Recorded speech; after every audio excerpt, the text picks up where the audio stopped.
So magandang araw. So today po meron tayong Acer Aspire E35 A35 A315-41. So i-upgrade lang natin yung SSD nito kasi old HDD. So naka Ryzen 3 siya, Radeon graphics and DDR4. So ito yung SD card natin, 240 GB. Okay, so let's proceed. Itong model na to mas madali siya na kasi hindi ko na kailangan baklasin yung buong yung unit.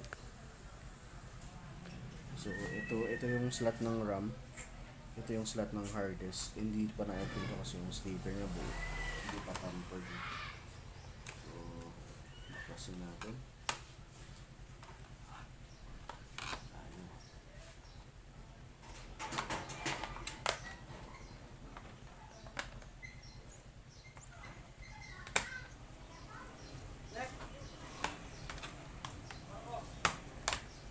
Okay, so yan, na-reveal na ano.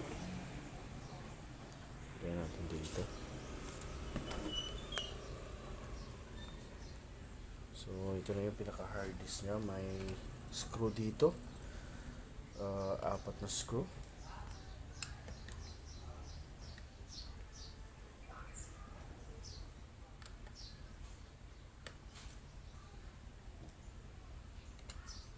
Okay, so na-remove na natin. Iangat na natin siya. Ano ba iangat to? So itong yan. So dahan-dahan na kasi ano lang siya, parang may flex, may wire lang. Okay, ayun. So na-detach na natin ano. So kung paano natin kinuha, ganun din yung pagbalik niya. So ito yung SSD na natin. Ito natin. Yun. So may mga screw to di sa gilid, 2, 4 na screw. Okay, so tanggalin natin. Yan, dito ko na ilagay.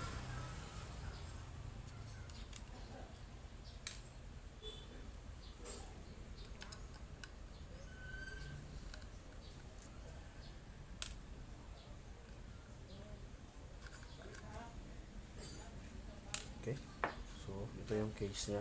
Oops, tanggalin natin. Yan. So ayan yung ano nya.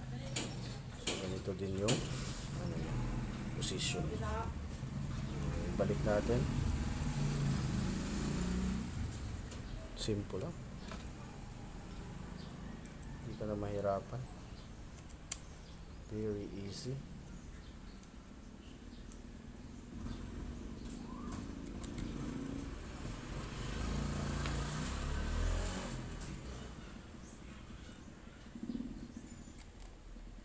Okay, so isalpak na natin siya. Ready.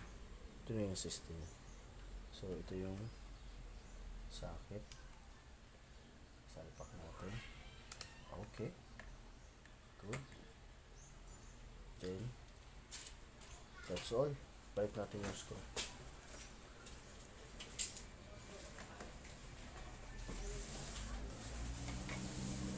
So ganun lang po ano, napakabilis lang.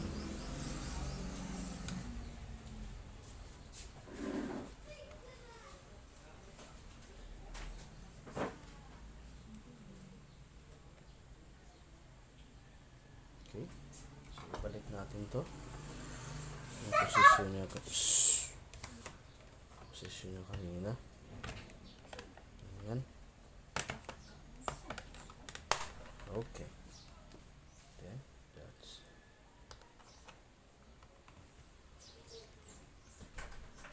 okay, nice. So ganyan po, tapos na tayo.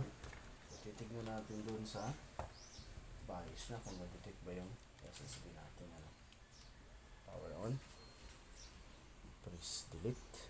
Delete ba? Sa may delete. So, well, so no bootable. Normal lang kasi wala pang OS yun. Okay, so Control Alt delete, OS delete, F2.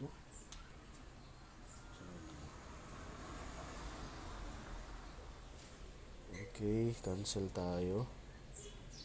Okay, so ito na yung SSD natin. So, yan na yung SSD na Qualcomm 240GB. So, AMD Ryzen 22. Okay, so tapos na tayo sa first step. So, ang gagawin po is magre-reprogram, pero medyo mahaba po ang process.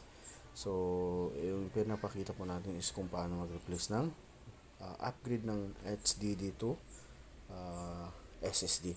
So, ito, meron tayong enclosure dito para pwede ito siya gamitin as portable drive. So, lahat ng files ni customer nandito pa rin. Kailangan natin ng portable, yung enclosure para ma-access na yung files dito. Okay? So, ganun po. Hanggang sa muli. Bye.